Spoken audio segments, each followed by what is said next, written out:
Behind me, I have the capital of Kyiv, Ukraine. My name is Mr. Ryby, and today I'm going to be talking about the crisis in Ukraine. I'm a sixth grade social studies teacher here at Conway Middle School, and I'm originally from Ukraine. So, we're going to talk about my background and a little bit about the country of Ukraine. So, I was born in Kyiv, Ukraine, which you can see on the map on the right with the star. And I was born there, and I moved to the United States when I was 2 years old. And I still have a lot of family over there.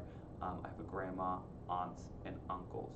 So, Ukraine is a country that used to be part of the USSR, the Soviet Union. It gained its independence in 1991, and it has close ties to both Europe and Russia. Half the country, 50%, is European leaning, which means that they want to join Europe and they want to be part of Europe. A third of the country is Russian leaning, meaning that they want to join Russia and they want to be part of Russia. That's 33% versus 50%. They speak different languages in two different parts of Ukraine.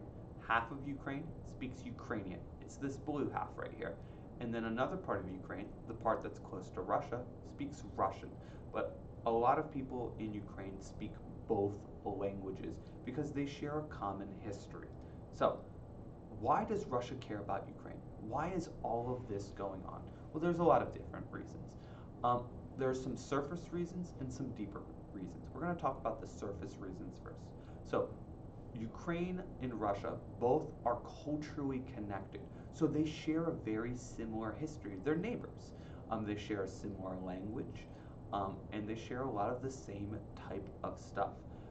There's also a large population of Russians living in Ukraine, and there's also a source of food in Ukraine. Ukraine really grows a lot of food, and they want to take that over. There's also a transit hub for energy exports. Now, that basically means that there is a pipeline of gas going through Ukraine that Russia wants to take over. And there's also a warm water port in Ukraine that would help their navy out, because a warm water port is just a place where you can put a boat in the middle of winter and it won't freeze in the ice. So there's also economic strategies and other different reasons that they want to take over. But there's some deeper, more important reasons that are a little bit harder to understand. So this middle quote right here is really important. Russia without Ukraine is a country. Russia with Ukraine is an empire. So Russia partly and mostly wants to take over Ukraine because it wants to be seen as a very important country. Russia wants the world to look at it and see that Russia is powerful. And what they're doing to look powerful is they're bullying and they're trying to take over a country that is much smaller than them. And this will either make or break the way we look at Russia. And Russia is really hoping that by taking over Ukraine, people will take them more seriously. In Ukraine just wants to be its own country. So you folks had some really great questions that you asked me, and I'm going to talk about some of them right now. So your first really great question that you asked me is, why is this happening? And we talked about some of the reasons why Russia wants to take over just a minute ago, but another big reason why this is happening is because Ukraine overthrew their president in 2014, and they picked a new president in a free and fair election.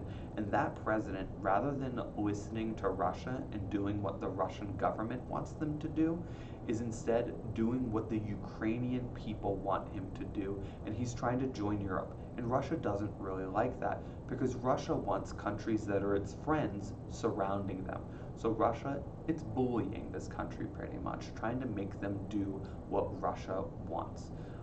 You folks also asked, is this going to lead to World War III? Luckily, I don't think this will lead to World War III. This will most likely stay a conflict inside Ukraine. It's still very sad and it's still really tragic. So we still have to be keeping the people of Ukraine in our thoughts and our prayers. And you also asked some other great questions. One of those great questions was, how will this impact me in Louisville, Kentucky, or in the United States. There's some really simple ways that it can impact us, and one of the ones that you might see is some really scary stuff on the news or on TikTok or on social media. And you might hear your folks talking about it, and it is scary. So if you do need somebody to talk to, find a teacher that you trust, find a counselor, find a trusted adult, and if you need to talk to somebody about this, talk to them about it. Ask them questions. And you might see prices rise on some things. You might see gas prices going up or food prices going up because Ukraine is a country that grows a lot of food, and that's really important for the world. And they can't grow food right now because there's a war going on. You might also be seeing some Ukrainian refugees in your schools. Refugees are just people that are forced to leave their country in order to either escape a war, a persecution, or some sort of natural disaster. So you might be seeing some Ukrainians come to your school that ran away from this war because their home was destroyed. And another really great question that you folks asked is, how can we help? So, how can we help? There's a lot of charities out there. So if you look up how can we help Ukraine, here are three really great charities that you can help out. There's the Voices of Children, the Sunflowers of Peace, and Doctors Without Borders. Those are all really great people that are really trying to help out their Ukrainian people. So thank you so much for watching. And if you have any questions, feel free to ask either a trusted adult in this building, or if you see me, feel free and ask. And as always, please be kind to each other and may peace prevail.